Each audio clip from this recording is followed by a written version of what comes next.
Как оценишь свое выступление против Марата Гафурова? Полностью бой прошел 5 раундов. I think Marat was definitely the toughest opponent to date. He's a very, very strong grappler.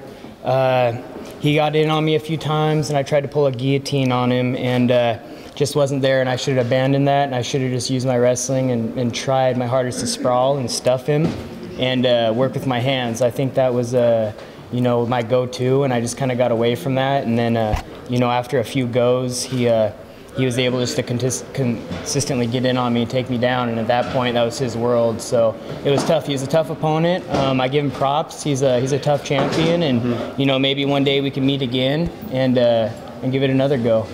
Во втором раунде тебе удалось взять его ногу, и буквально ты был близок к болевому приему. Расскажи, почему не удался прием? Yeah, I was in there. I was cranking on that knee, that's for sure. I was trying to give everything I had. I don't know, I felt like it wasn't quite there, and I didn't want to exhaust all my energy trying to pull it off. Like I said, I was cranking on it. Just felt like it wasn't there. I tried to work into a transition, and yeah, you know, he's tough. He's good at his defense, you know.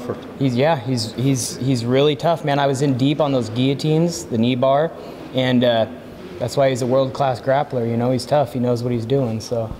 Мы брали интервью Марата сейчас, и он тоже отметил, что ты очень серьезный соперник, очень хороший соперник, и что у него был план в первых 2 раундах дать тебе время на активную работу, чтобы ты устал, и далее, чтобы уже было легче вести бой. Но после этих 2 раундов этого не произошло. Расскажи, откуда силы, как ты готовишься, откуда столько активности? Yeah, as far as my stamina goes, I mean, I've competed my whole life at an elite level, so I know what it takes to get in shape. So as far as going 25 minutes, I kind of figured that's what was going to happen. I knew he was a great grappler, and that showed in the fight. I just obviously didn't think he was that great of a grappler. I knew he was a stud, but like I said, I've been wrestling my whole life, and I've never felt anybody get in that deep on me and finish, you know. That's a new world for me, someone getting in and taking me down more than I take them down.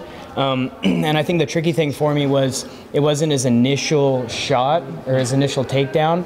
It was the persistence. He got in and he stayed in. He kept working.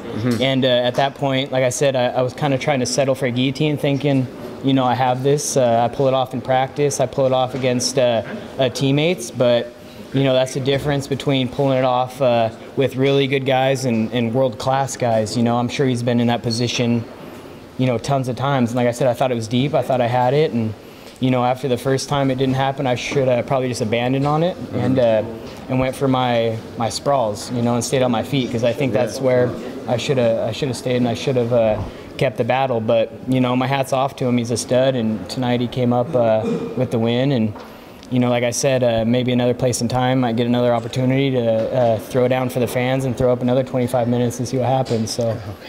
Как будешь восстанавливаться, отдыхать, когда дата следующего боя?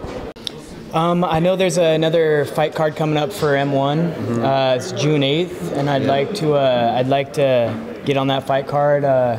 We'll see how it goes. I got to go home and do some considering of factors now.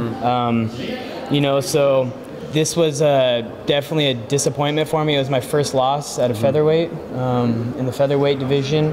Haven't lost in like 4 years. I'm not disheartened, because I feel like I went out there and, you know, I put on a performance, and that's what the fans wanted to see. You know, I got away from my game plan a little bit, and it cost me, you know, but, you know, just go back to the drawing board and work on some things, and, you know, whoever the next opponent is, just fine-tune some things and hopefully come back and redeem myself. В заключение слова, кого бы хотел поблагодарить, спонсоры. Yeah, nice.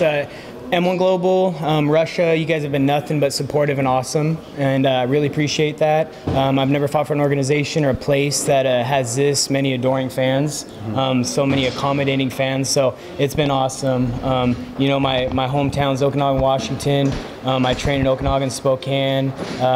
I got friends and family back home that support me, you know, through this whole entire journey that I've been on, and I'm pretty happy about that. And I know they'll continue to support me just like the Russian fans. So, you know, I'm looking to come back and do bigger and better things the next fight card I'm on, and you know, keep that win streak going when I come back the next time, whenever that may be.